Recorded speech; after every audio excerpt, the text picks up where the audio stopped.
নমস্কাৰ বন্ধু বান্ধৱীসকল আপোনালোকক পুনৰবাৰ স্বাগতম জনাইছো পিপি ছাৰৰ ক্লাছৰ অন্য এটি ভিডিঅ'লৈ আজিৰ এই ভিডিঅ'টো যোৱা বছৰ অনুষ্ঠিত হোৱা পৰীক্ষাৰ মেথছৰ প্ৰশ্নসমূহ সহজতে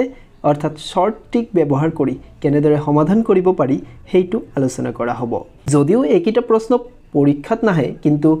আপোনালোকে যদি ভিডিঅ'টো শেষলৈ চাই তেন্তে আশা কৰিছো এনেকুৱা নিয়মৰ প্ৰশ্নসমূহ আপোনালোকে নিশ্চয় পাৰা হৈ যাব আজিৰ দিনটোৰ কোটছটো হৈছে জীবন যুদ্ধত জয়ী হ'বৰ বাবে প্ৰথমে মনত বিশ্বাস ৰখা প্ৰয়োজন মই আপোনালোকক কৈছো যে আপোনালোকে মেথছ পাৰে নে নোৱাৰে হেইটো ডাঙৰ কথা নহয় কিন্তু আপোনালোকৰ মনত বিশ্বাস থাকিব লাগিব যে মই আসলতে মেথছ পাৰিম পৰীক্ষাত যি ধৰণৰ প্ৰশ্ন আহক মই হেইটো কৰিব পাৰিম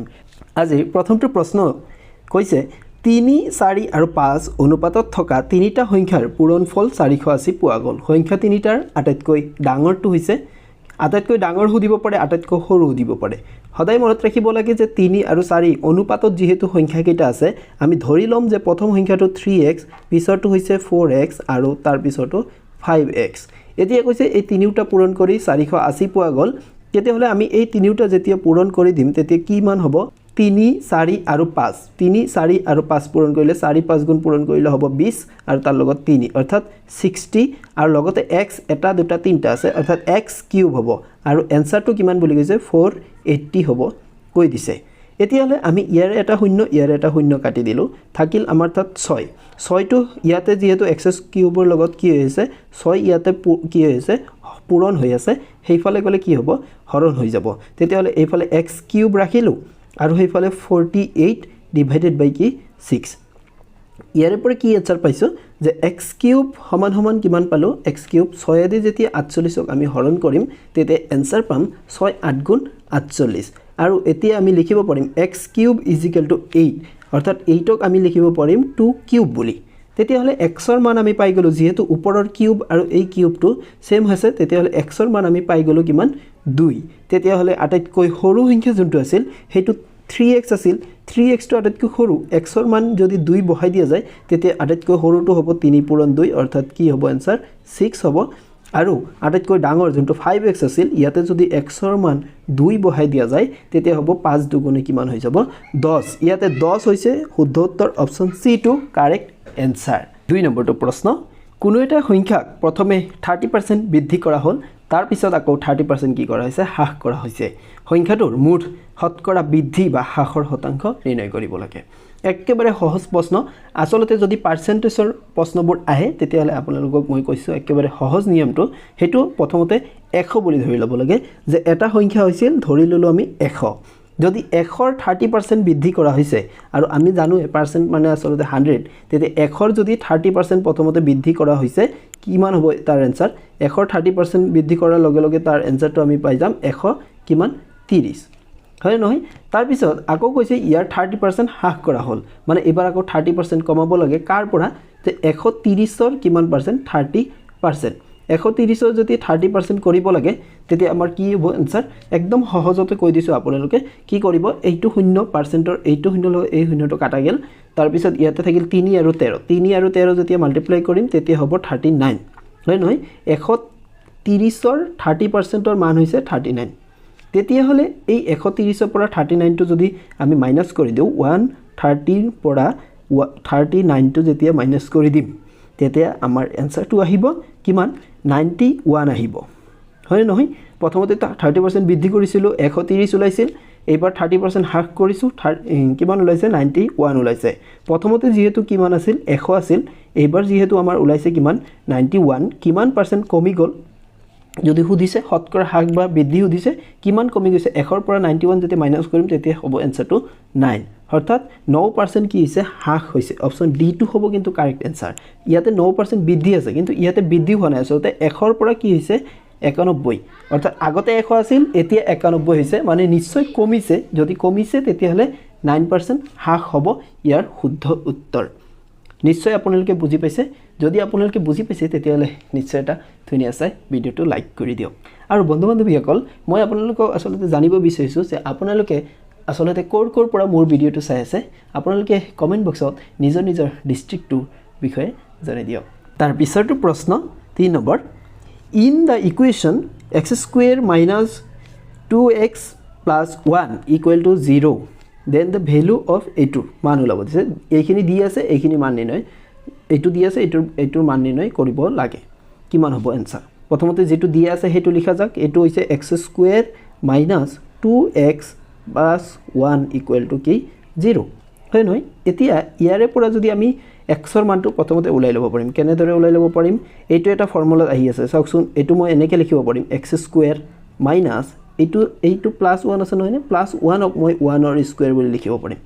যদি 1 ৰ স্কয়াৰ লিখিব পাৰিছো এই যে মাজত যে থাকিল 2x এই 2x ক আমি এনেদৰে ভাঙি দিলো যে 2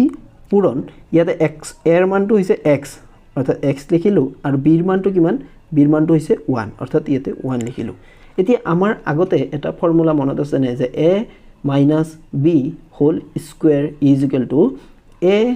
square - 2ab plus b square এটো এটা ফৰ্মুলা আছিল হয় নহয় তেতিয়া চাওকচোন এই ফৰ্মুলাৰ লগত মিলিছে নে যদি মিলিছে ইয়াতে a ৰ মান হৈছে x ৰ স্কয়াৰ x আসলতে a ৰ মান আৰু b ৰ মান হৈছে 1 হয় নহয় তেতিয়া হলে আমি এই ফৰ্মুলাটোৰ পৰা আমি কি লিখি দিব পাৰিম যে a - b অৰ্থাৎ x - 1 বুলি লিখিব পাৰিম x - 1 লিখি কি দিব পাৰিম হোল স্কয়াৰ দিলো আৰু ইকুৱেল টু কি আছে হেফালে 0 এটা আছে হয় নহয় ইয়াৰ পৰা আমি কি কৰিব পাৰিম স্কয়াৰটো হেফালে গলে একোই নাই ইয়াৰ পৰা আমি কি লিখিব পাৰিম এতেকে x - 1 ইকুৱেল টু কি হল 0 এতেকে ইয়াৰ পৰা x ৰ মান আমি কিমান পাই গলো x ৰ মান পাই গলো x যেতিয়া -1 টো হেফালে আহিব তেতিয়া কিমান হৈ যাব -1 টো +1 হৈ যাব অৰ্থাৎ x ৰ মান হৈ গল কিমান 1 এতে x ৰ মান 1 যদি এই সমীকৰণটোত অৰ্থাৎ এইটোত যদি বহাই দিয়া যায় তেতিয়া কিমান आंसर আহিব চোৱা যাকচোন এতিয়া আমি x ৰ মান কিমান পালো x ৰ মান পালো 1 পালো এই x ৰ মান 1 টো এই সমীকৰণটোত যেতিয়া বহাই দিম অৰ্থাৎ x³ - 1/x³ যেতিয়া বহাই দিম তেতিয়া কি হ'ব ইয়াতে হ'ব 1 ৰ কি হ'ব কিউব হ'ব মাইনাস ইয়াতে 1/1 ৰ কি লিখিব পাৰিম কিউব লিখিব পাৰিম যেহেতু 1 কিউব মানে 1 হয় আৰু ইফালে 1 কিউব মানে 1 অৰ্থাৎ আলটিমেটলি आंसरটো হৈছে 1 মাইনাস কি হৈ যাব 1 1 - 1 কৰিলে आंसरটো কি হ'ব 0 অপচন এ টো হ'ব ইয়াৰ শুদ্ধ উত্তৰ পিছৰটো প্ৰশ্ন 1 ঘনমিটাৰ আয়তনৰ এটা ঘনকৰ পৰা 1 ঘন সেন্টিমিটাৰ আয়তনৰ কিমানটা ঘনক কাটি উলিয়াব পৰা যাব অৰ্থাৎ সুধিছে যে 1 ঘনমিটাৰত আসলতে কিমান আছে 1 ঘন সেন্টিমিটাৰ 1 ঘন সেন্টিমিটাৰ কিমান আছে হেতু উলাব লাগে আমাৰ হয় নহয় কিমানটা আছে হেতু উলাবৰ কাৰণে কব গলে যে এই ঘনমিটাৰটোক সেন্টিমিটাৰ কিউবলৈ লৈ যাব লাগে তেতিয়া হলে আমি কি লিখি দিব পাৰিম যে ইয়াতে যেহেতু 1 মিটাৰ আছে 1 মিটাৰৰ ঠাইত আমি কি লিখিব পাৰিম 100 সেন্টিমিটাৰ লিখি কি দিব পাৰিম ওপৰত কিউব দি দিব পাৰিম হয় নহয় ইয়াৰে পৰা आंसरটো আহিব যে ইয়াতে 10 স্কয়াৰ বুলি লিখিব পাৰিম যেহেতু শূন্য দুটা আছে আৰু সেন্টিমিটাৰ দি দিলু কি কিউব এতে এই কিউবটো এই দুইটা লগতে হ'ব এই দুইটাৰ লগত হৈছে মানে 10 স্কয়াৰৰ ইয়াতে 10 ৰ ওপৰত 2 আছে 2 লগত 3 পূৰণ কৰি দিলে কি হৈ যাব 6 হৈ যাব আৰু সেন্টিমিটাৰৰ লগত কিউব এটা আহি যাব হয় নহয় অৰ্থাৎ এইটো হ'ব শুদ্ধ উত্তৰ যে 10 টু দি পাৱাৰ 6 হ'ব কাৰেক্ট आंसर তাৰ পিছৰটো প্ৰশ্ন যদি a b c ৰ গড় বয়স কিমান দিয়া আছে 22 আৰু b আৰু c ৰ গড় বয়স হৈছে 25 তেন্তে 9 বছৰ পিছত a ৰ বয়স কিমান হ'ব নিৰ্ণয় কৰিব লাগে একেবাৰে সহজ প্ৰশ্ন চাইলক কেনেদৰে কৰিব লাগে দিয়া আছে a b c ৰ গড় বয়স 22 বছৰ তেতিয়ালে আমি কি কৰিব পাৰিম লিখিব পাৰিম যে a + b + c যেহেতু ইয়াতে 3 জন হয় নহয় 3 জন ব্যক্তিক 3 ৰে হৰণ কৰিলো লিখিলো কিমান 22 বছৰ হয় নহয় একদম ইজি তাৰ পিছত আকৌ হেইফালে দিয়া আছে যে b আৰু c ৰ গড় বয়স হৈছে 25 বছৰ অৰ্থাৎ b + c যেহেতু ইয়াতে দুইজন ব্যক্তি হেকাৰণে ডিভাইডেড বাই কি লিখিম 2 লিখিম সমান সমান হ'ব হেইফালে 25 এতিয়া 2 টো কি হৈছে হৰণ এফালে গলে কি হৈ যাব পূৰণ তেতিয়া হলে ইয়াৰ পৰা b + c ৰ মান পাই গলো যে 2 টো যেতিয়া হেইফালে গৈ পূৰণ হ'ব তেতিয়া आंसर হ'ব কিমান 50 হয় নহয় এতিয়া ইয়াতে 3 টো হেইফালে গৈ কি হৈ যাব পূৰণ হৈ যাব তেতিয়া এইফালে আছে a + b আৰু কি থাকিব প্লাস কি আছে c আছে হয় নহয় ইকুৱেল টু 3 ৰ লগত যেতিয়া 22 পূৰণ হৈ যাব তেতিয়া आंसरটো হৈ যাব 66 এতিয়া এই যে b + c ৰ মান যে 50 ওলাইছে এই 50 টো এই b + c ৰ ঠাইত লিখি দিয়া যাক হয় নহয় আৰু 50 টো ইয়াতে প্লাস হৈ আছে হয় নহয় হেইফালে গলে কি হৈ যাব মাইনাস অৰ্থাৎ a ৰ মান ওলাই গল 66 - 50 ইয়াৰ পৰা आंसर পালো a ৰ মান কিমান পালো a ৰ মান পালো 16 হয় নহয় এতিয়া 16 যদি পাইছো প্ৰশ্নত সুধিছে যে 9 বছৰ পিছত এৰ বয়স কিমান হ'ব 9 বছৰ পিছত এৰ বয়স হ'ব ইয়াৰ লগত আৰু এটা 9 যোগ কৰি দিয়া যাক